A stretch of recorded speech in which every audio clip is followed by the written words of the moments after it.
अस्सलाम वालेकुम yes this is Jawad and welcome back to another video. तो आज की इस वीडियो में हम डिस्कस करने जा रहे हैं हमारे पास क्लास 10th का 2024 का जो हमारे पास इस्लामियात का पेपर है, और वो भी न्यू बुक जो आपके पास है, जो आपके पास तर्जुमातुल कुरान और दूसरी बुक आ गई है। तो उसका पेपर आपने कैसे हल करना है, उसमें क्या चेंजेस आई हैं और उसमें आप लोगों ने किन अप्रोचेस को फॉलो करना है और पेपर को कैसे सॉल्व करना है, इंपॉर्टेंट टॉपिक्स क्या है, ये सारी चीज़ें इसी वीडियो में डिस्कस करने लगे हैं। चैनल पे नए हो तो सब्सक्राइब कर लो, लाइक शेयर कमेंट सब कुछ कर लो। चलो स्टार्ट करते हैं। और इसके बाद मैं आप लोग के लिए एक प्लस पॉइंट है कि आप लोगों के लिए फुल बुक का मैं इसी टाइप के पेपर्स लाऊंगा जो कि आप जिनके अंदर एक एक्सट्रैक्टेड इंपॉर्टेंट क्वेश्चंस होंगे, और वो देख के आप लोग इस 50 आउट ऑफ 50 नंबर कंफर्म में। तो चलो स्टार्ट करते हैं। सब्सक्राइब कर लो ताकि कनेक्टेड रहो। यहाँ पे हमारे पास एमसीक्यूज़ में कोई ख़ास चेंजिंग नहीं हुई। जिस तरह इजी एमसीक्यूज़ है, मलाइका अल्लाह ताला की मखलूक है, आबी खाकी नूरी। तो ये किसको नहीं पता, नूरी ही होती है, नूर से बने होते हैं फरिश्ते। बहुत ज़्यादा बेसिक नॉलेज पे एमसीक्यूज़ आप लोग को पूछे जाएंगे और आप लोग आराम सुकून से हल कर सकोगे। इतने रट्टा लगाने की यहाँ पे ज़रूरत नई बुक में नहीं है। इस्लाम के किस रुकने निज़ाम मईशत की रीढ़ की हड्डी हासिल है? डेफिनेटली मईशत का नाम आया तो ज़कात ही आएगी, और क्या आ सकता है। उसके बाद सिला रहमी से मुराद उसने सलूक इख्तियार करना है किससे? मेहमानों से, पड़ोसियों से।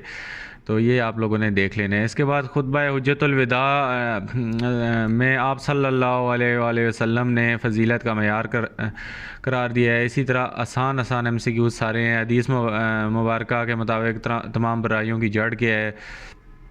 इसी तरह इस्लामी तालीमात में मौज़तीन पढ़ने की तलकीन की गई है। इसी तरह सूद की हुर्मत के हुक्म पर अमल करने से हमारे अंदर क्या पैदा होता है? तो ये सारी बेसिक नॉलेज है, ज़्यादा बहुत कम है जो कि आप लोग को याद करने वाले एमसीक्यूज़ हैं। हज़रत इमाम ज़ैन बिन अली रहमतुल्लाह का मशहूर लक़ब क्या है? ये आप लोगों को चलो देखना पड़ेगा। इसके बाद इब्ने रशद की तसनीफ़ बदायतल मुज्तहद से इनकी सलाहियत अयां होती है। किस चीज़ की सलाहियत होती है ये भी आपको देखना पड़ेगा। तो ये नीचे इनके जवाब लिखे हुए हैं, इनमें कोई वो नहीं है कि सलूशन भेज दें। ये नीचे लिखे हैं, देख के पहले ख़ुद कोशिश करो, हल कर लो, और फिर नीचे से देखो कि आपने सही किए हैं या नहीं किए।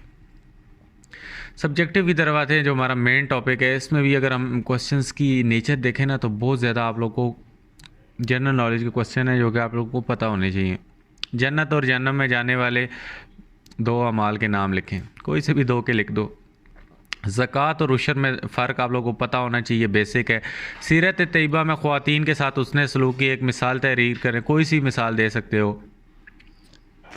इसके बाद अमली ज़िंदगी में इखलास व तकवा के दो असरात आप लोग अपने पास से लिख सकते हो। रियासत में शहरियों के दो फ़राइज़ तहरीर करें। सूद की दो अक़साम आप लोग को पता है, इसी तरह कोई सी भी दो लिख सकते हो। इसी तरह हमारे पास नबी करीम सल्लल्लाहु अलैहि वसल्लम ने सफ़र हिजरत के मौके पर हज़रत अस्मा रज़ी अल्लाह ताला अन्हा का किरदार लिखें, ये चलो आपको देखना पड़ जाएगा।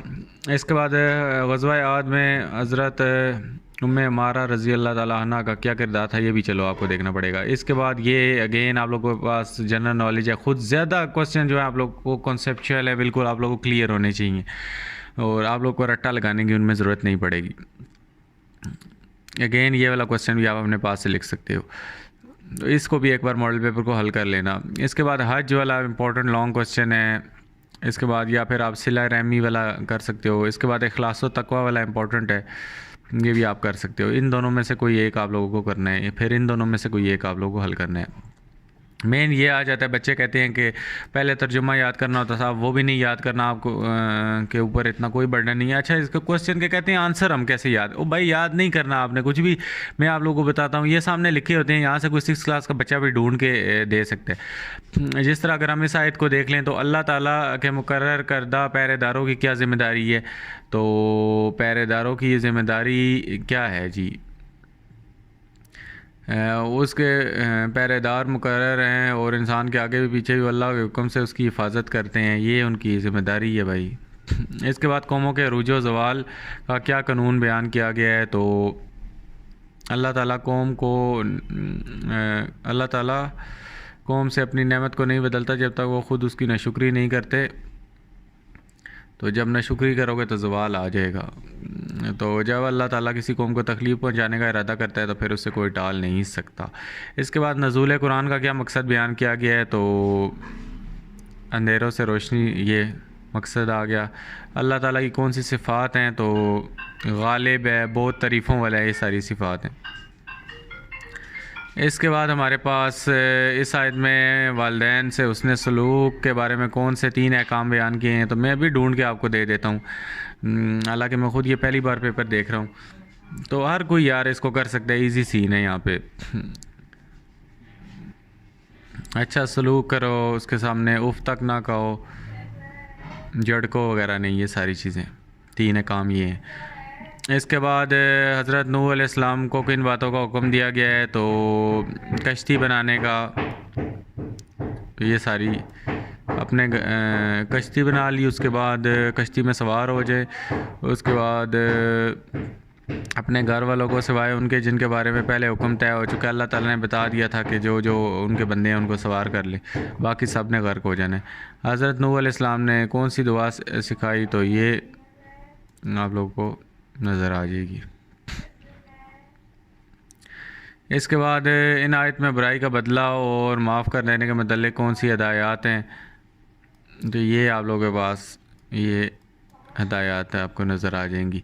इसके बाद हदीस वाला टॉपिक आ जाता है। हदीस से भी आपने यही करना है, कोई हदीस याद अभी नहीं आप लोगों ने करनी, नीचे तर्जुमा दिया होगा।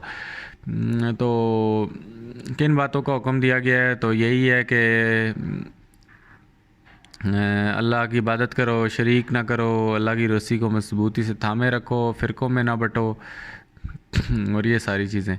इस हदीस का अमली ज़िंदगी से ताल्लुक़ यही है कि हमें अल्लाह ताला की इबादत करनी चाहिए और फ़िरका वारियत को से इज्तनाब करना चाहिए, इन चीज़ों में नहीं पड़ना चाहिए। इसके बाद हमारे पास जो आता है कि मुसलमान दूसरे मुसलमान का भाई है, तो ये वाली हदीस है, इसमें मुसलमान को कैसा सलूक रखना चाहिए, तो सलूक यही है कि वो उस पर जुल्म करता है, ना उसको बेयार मददगार छोड़ता है और ना उसकी तहकीर करता है। तो अमली ज़िंदगी से यही है कि हमें दूसरे मुसलमान का ख्याल रखना चाहिए, उसको अकेला नहीं छोड़ना चाहिए मुश्किल वक्त में, और उसकी तहकीर नहीं करनी चाहिए, उसको बुरा भला नहीं कहना चाहिए। अच्छा MCQs के ये टॉपिक्स हैं आप लोगों के पास। तो ये दूसरा MCQs इस टॉपिक से आएगा, तीसरा इधर से आएगा, चौथा इधर से आएगा, अगर आप यहाँ से इस तरह तैयारी करना चाहते हो। ये आपको नज़र आ रहे हैं, इधर से ही आप लोगों इन टॉपिक्स को आप लोगों ने सिर्फ देख लेना है MCQs के लिए। ये हमारे पास 10वां MCQs इस्लामी तहज़ीब वगैरह से आएगा। शॉर्ट क्वेश्चन की बात करते हैं, तो शॉर्ट क्वेश्चन के जो मेन क्वेश्चन है वो आप लोगों ने ये क्वेश्चन लाजमी तैयार कर लेने हैं, जो मैं इधर हाईलाइट कर रहा हूँ, तो इनमें से आप लोगों को पेपर आ सकता है। ये वाले टॉपिक्स आप लोगों ने लाजमी देख लेने हैं। इसी तरह आप लोगों के पास ये वाले टॉपिक्स हैं, तो ये SLOs की गाइडलाइंस हैं, इन्हीं से पेपर बन के आता है। तो ये टॉपिक्स अगर आपको क्लियर हैं तो आप लोगों का आराम से शॉर्ट क्वेश्चन आप लोगों के क्लियर हो जाएंगे। इसी तरह हम आगे अपने लॉन्ग क्वेश्चन पे आते हैं, तो इनकी मैपिंग इसी तरह है। तो हज वाला आ गया इसमें, इसके बाद या उम्र और रिज़्क़ में बरकत, सुलह रहमी वाला आ गया, इसी तरह इखलास वाला यहाँ पे आ गया, और उसके बाद इस्लामी तहज़ीब आ गई, और बस इतना ही है। इसके बाद चैप्टर वाइज उसने दे दिया है कि एप्लीकेशन नॉलेज और ये सारा कुछ बाब उसने दे दिए हैं। बाब दोम से आप लोगों को इतना % पेपर आएगा। ये बाब शशम भी इम्पोर्टेंट है, तो इनको आप लोगों ने पहले कर लेना है, बाकी जो रह गई हैं उनको बाद में बेशक तैयार कर लो। तो परसेंटेज बता दिए कि किस बाब से कितना % पेपर आएगा। बाब बुक पे लिखे होते हैं, बाब 1 2, ये आप जाके बुक के स्टार्ट पेज में देख सकते हो। इसके बाद यूनिट वाइज भी उन लोगों ने दे दिया कि ये यूनिट 1 बहुत ज़्यादा इंपॉर्टेंट है, इससे 25 नंबर का पेपर आएगा, और 25 नंबर का यहाँ से पेपर आ जाएगा। उसके बाद दूसरा ये 14 नंबर वाला इंपॉर्टेंट है, फिर 11 नंबर वाला, ये इनको पहले कर लो, बाकी जो चैप्टर रह गए उनको बाद में आप लोगों ने तैयार कर लेने। वैसे कर सारों को ही लो, इतना ज़्यादा नहीं है। तो बाय द वे जो बच्चे इस तरह तैयारी करना चाहते हैं, ज़्यादा नंबर्स को पहले कैप्चर कर लो और छोटे वालों को बाद में छोड़ दो, वो बाद में हो जाएंगे। तो उम्मीद है ये आप लोगों को वीडियो अच्छी लगी होगी, काफ़ी कुछ आप लोगों की चीज़ें क्लियर हुई होंगी। बाकी मैं वीडियोस अपलोड करता रहूँगा। मिलता हूँ किसी और वीडियो में। अपना बहुत सा ख्याल रखिएगा। अल्लाह हाफ़िज़, टेक केयर।